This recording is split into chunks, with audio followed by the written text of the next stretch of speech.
You never get a second chance to make a first impression, so think of your body language like it's your autobiography in motion. It's a way of communicating to the world how you're feeling and thinking beyond just words.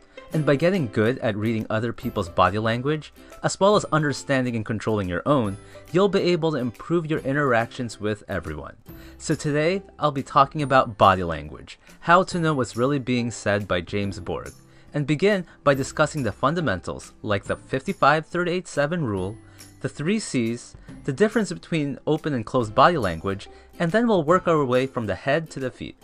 First, let's start with the famous 55-38-7 rule. That is, 55% of your communication is your posture and what you look like.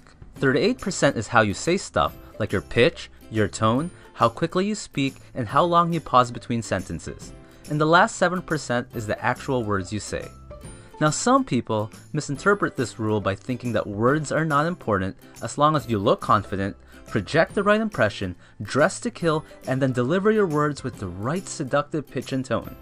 Instead, think of it this way. If your 55% of visual body language is bad, they won't even stick around to listen to the 38%. And similarly, if your 38% of how you sound is bad, then they won't even stick around to listen to your 7% of words. So words are still very important. How many times have you thought at a party, at work, or on a date that things were going good until they opened their mouth? The next thing to keep in mind are the 3 C's: context, congruence, and cluster. A person with their arms crossed does not always mean they're angry or being defensive. The person could just simply be cold. So you always have to look at the context. Next, if there's a mismatch on the 55-38-7 rule, we'll believe the higher one by default. So if you said in an honest tone that you didn't eat my cake, but you're rubbing your belly, then I'll believe my eyes. Now the last C is cluster. It's usually unwise to judge a single gesture for meaning, so we should always look for clusters of gestures to interpret body language. With so many muscles in the human body, it's not easy to fake body language. No matter how good you think you are at controlling your anatomy, there will always be a leakage that give away your true feelings. We all pick up the subtle clues that others are sending out even though we may not be conscious of it. And of course, other people are doing the same with us. With that said, increasing your awareness is the first step to becoming a body language expert. So start paying attention to other people's actions and words as well as your own.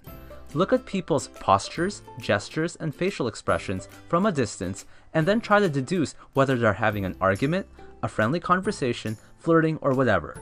Just don't underestimate the power of awareness. Next, it's important to learn the difference between open and closed body language. Open body language can be hands being in view, possibly with exposed palms, suggesting you're vulnerable to others but you're comfortable about it. It can also include good eye contact with your legs and posture being free.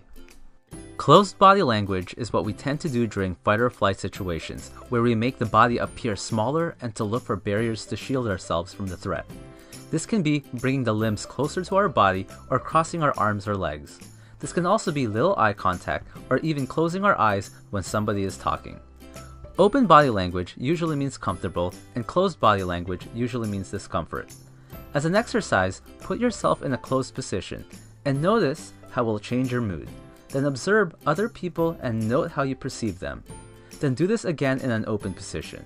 Remember that your body affects your mind just as much as your mind affects your body. Leonardo da Vinci says the eyes are the mirror to the soul. Now, it may surprise you that most communication is conveyed through the eyes more than any other part of the body.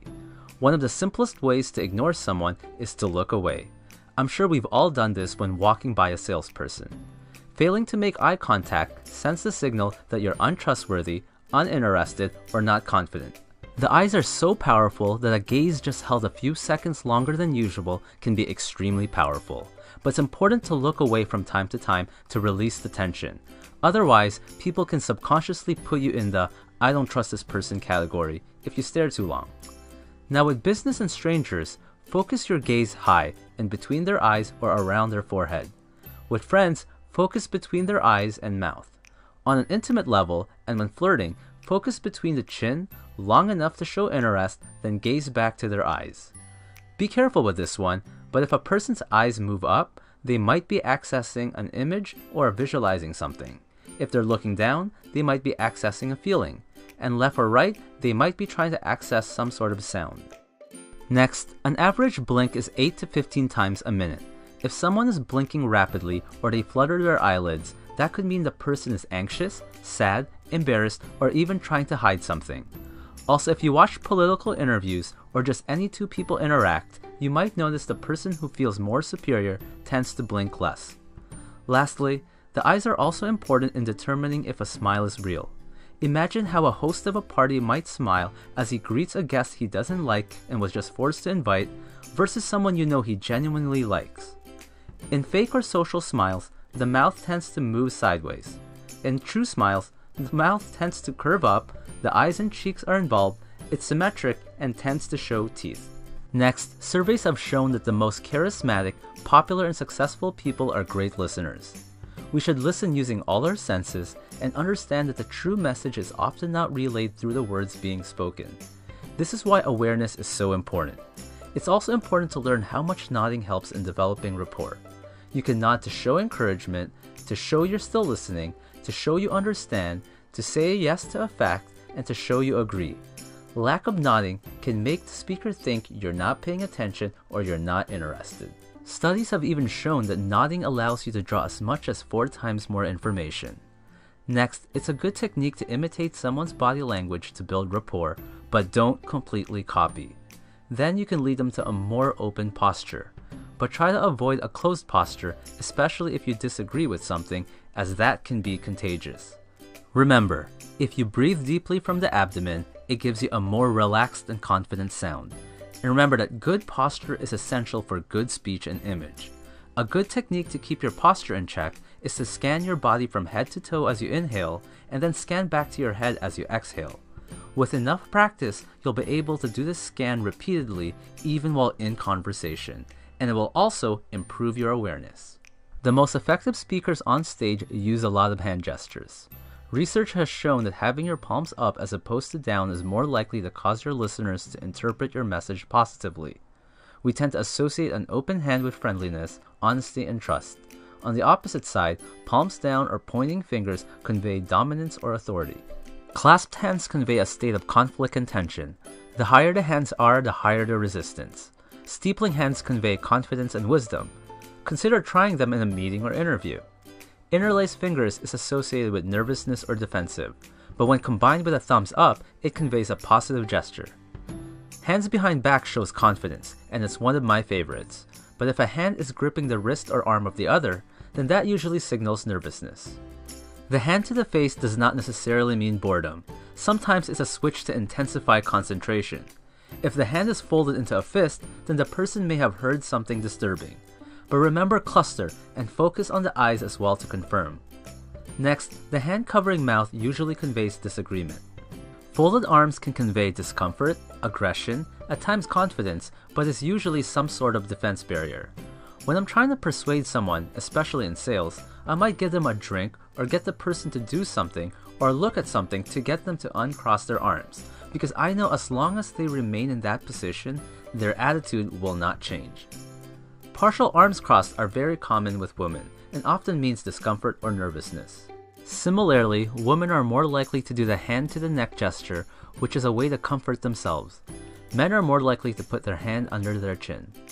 We are conditioned to turn towards things and people we like, so if a girl is flirting with 2 guys, check which direction her lower body is facing to see who she's more interested in. And if you're in a conversation and the person turns their lower body, it could mean that they need or want to go. Don't underestimate the lower body, especially for detecting lies. Kids early on learn how to lie with their facial expressions, but as you move down the body towards the feet, people are less and less trained. Next, the "one day you can be as good as me" pose can show arrogance and can irritate many people, even if it's not directed at them. Lastly, proximity is very important. You can often tell how close 2 people are based on how close they are interacting. We all have our own personal bubble. You can be rejected if you enter someone's bubble too quickly. Now for 3 things to be cautious about. Number 1, habits can play a factor. It's important to first establish a baseline before trying to really interpret someone's body language. And if you haven't met a person before, you won't know their baseline, and vice versa. Number 2, culture can play a factor. Thumbs up can mean the number 1 in Germany, number 5 in Japan, and up yours if thrusted upwards like you're hitchhiking when done in Australia. Number 3, it's important to know the science of body language is not an exact science. Humans are very complex beings and nothing can ever be straightforward. Now, it's true that some people will just naturally be better at reading body language or controlling their own than others. But just like sports, you can improve yours. While you may never match the gifted few, you can definitely improve. So with enough practice, you might just become a human lie detector, develop an amazing poker face, ace that interview, and even improve your love life.